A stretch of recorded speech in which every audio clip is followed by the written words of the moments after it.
Now, how's it going? I hope you enjoyed the thing there on Dublinia. It's a great museum. You should call down now. Jack Byrne.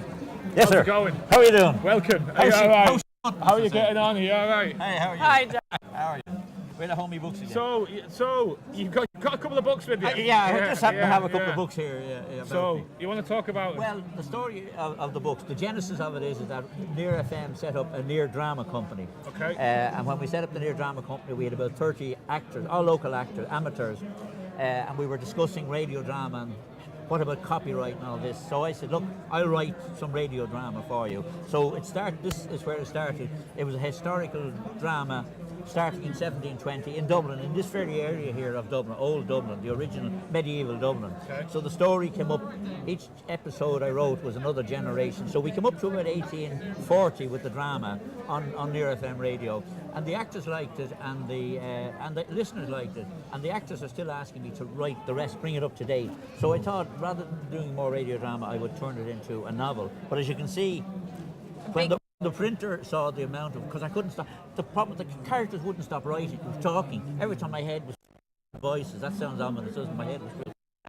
The printer said I'll have to break it into two. Hence, we have, it's all one story. It's one. It's volumes 1 and 2, and the title "Making Those Skeletons Dance" is a quote from George Bernard Shaw, the Dublin writer, who said, "If you can't get rid of the family skeleton, you know, the skeleton in your closet, you might as well make it entertain you. You might as well make it dance." So this is really about making all the old skeletons in Dublin dance and cavort to entertain us. So that's the idea, the theme of the novel. I like the little skeleton illustration on the front. Where'd you get that? Who's it? I did.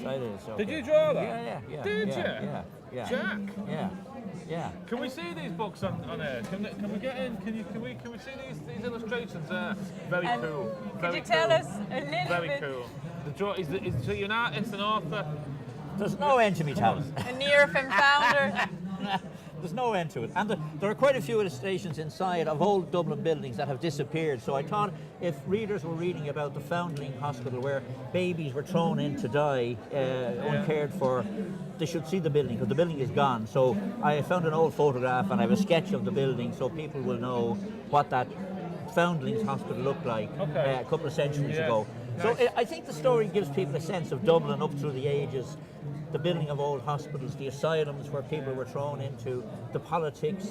But it's really about ordinary Dubliners. It's not so much the politics, the revolutions are in the background. It's ordinary Dubliners living their lives, having love affairs, murdering each other, having falling outs, and just ordinary life, murder. And can you tell us little stories that there are within the story? Can you tell us one or two examples of things that happen?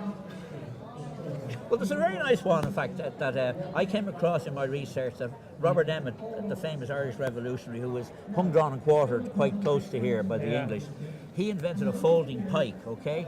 So I come up with this idea that in the chapter before that, this young woman sets a man, her lover, a challenge to invent some artifact that will mimic the penis. It's called the penis principle. So how the penis can lie flaccid and jump to attention when it's needed, okay? So he had to develop some implement to mimic the dynamics of the penis, okay? So he came up with just a folding stick to make, maybe he thought he would make a broom. So he fell out with your woman and threw this drawing away, but Robert Emmet found it and turned it into, and this is historically true, Robert Emmet invented a folding pike which he marked on here to attack Dublin Castle with basically penises in their hands to attack the English in Dublin Castle. So there's a little story. So this is what I love about Culture Night.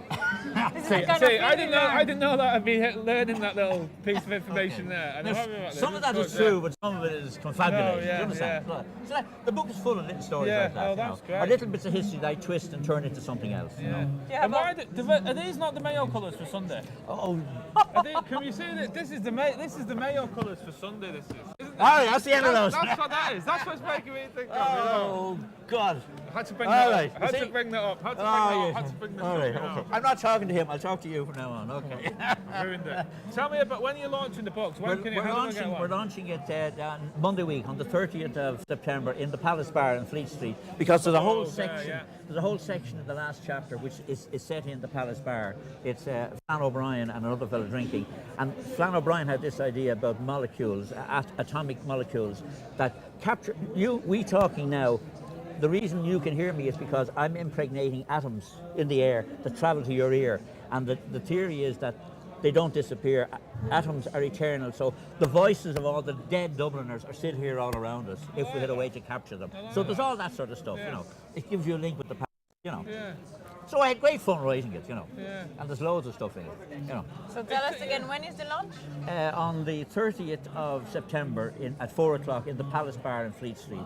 And I will be doing a reading. I'll have a couple of Jamesons in me, and I promise you, I'll be more talkative then. I promise I will be more talkative. Could go down to that and listen to you reading, have a pint there, and maybe buy a copy, or two, because they really need the set to get the full story, you know. Okay. So but they won't be there. We'll have a bonus price on for the reading. So they can join you on the 30th of September for the launch. For the launch. Jack, thank you very much for joining us on Culture Night TV tonight. We'll send everyone to the 30th of September to find out more about the book. And now we are joined by our roving reporters, Ed and Tara. Sorry, I did it again. No. And I have honestly, she has something in for me, the way she's getting the names mixed up. Anyway, I'm here with some more of our culture vultures on the streets of Dublin, see what they've been up to this evening. What have you been up to tonight so far? Well, I started off in Meeting House Square at the Lunasa gig. They were playing with the RT Concert Orchestra.